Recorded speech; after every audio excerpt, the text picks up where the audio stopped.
the world's first space race began. A duel between the United States and the Soviet Union, each desperate to touch the moon first. And in 1969, when the Apollo 11 landed, it felt like the rivalry had reached its end.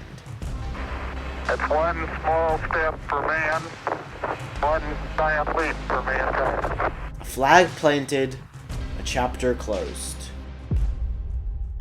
But that was only the beginning, because 55 years later, the world is heading back to the moon.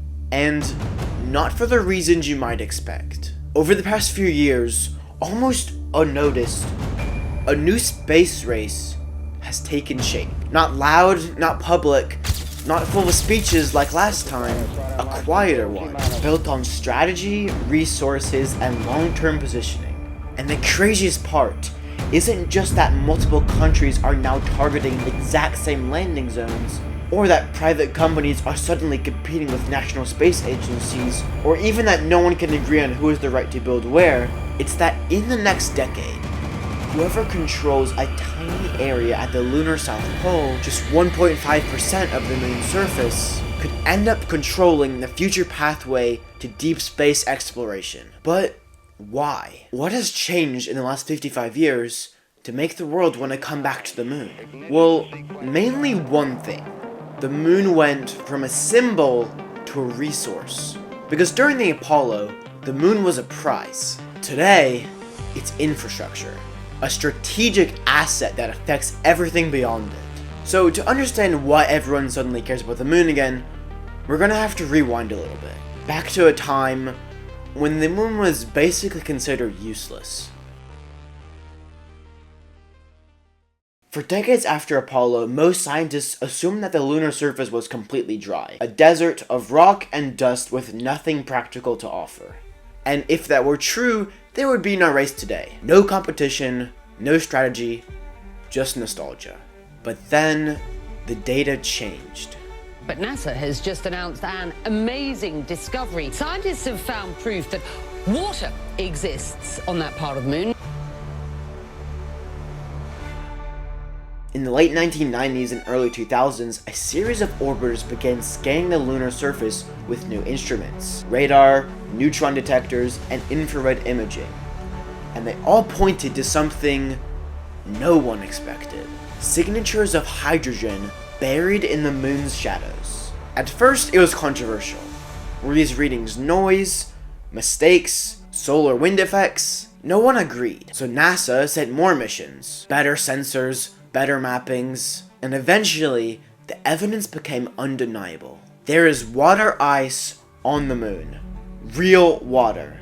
Frozen in some of the coldest places in the entire solar system. And almost all of it was located in one region, the lunar South Pole. But why the South Pole? Because sunlight behaves strangely there. Unlike Earth, where the sun rises and sets every day, the moon's axis barely tilts. That means near the poles, the sun just skims the horizon.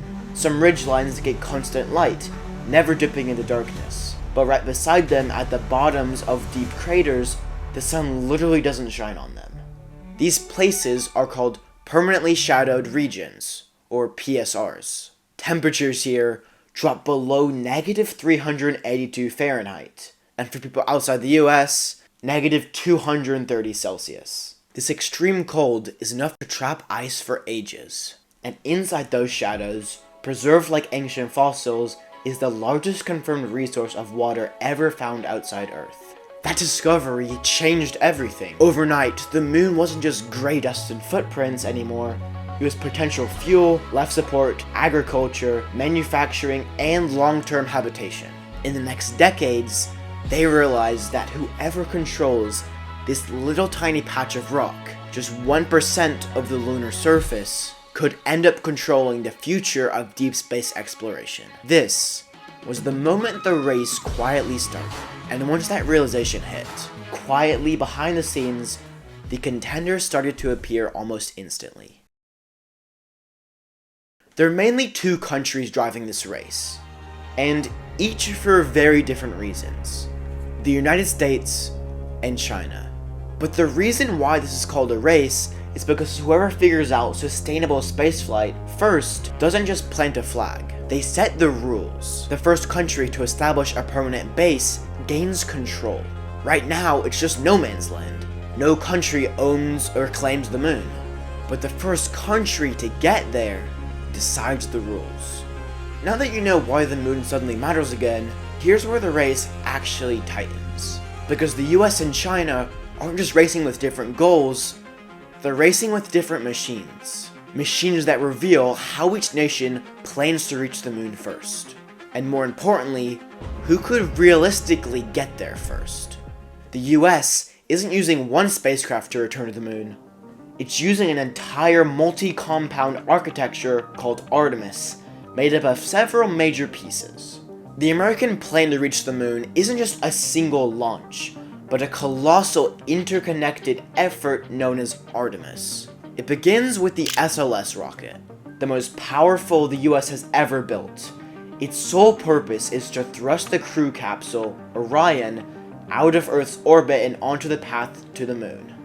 But Orion is only a taxi. It is designed to orbit, not to land. A crew of 4 then flies to the moon in Orion, and once there, 2 astronauts transfer to a completely separate vehicle, the lunar lander. Eventually, this transfer hub will be a gateway space station. This permanent international base will orbit the moon in an ultra-stable path called NRHO, acting as the backbone for long-term lunar operations. However, Gateway will not be ready for the initial landing. Artemis 3, currently targeting no earlier than mid-2027, will dock directly with the Human Landing System, HLS, SpaceX massive Starship. This lander is fundamentally designed to reuse.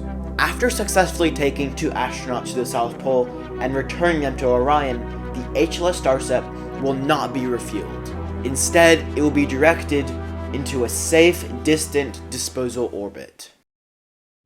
Now, China's strategy looks almost nothing like America's.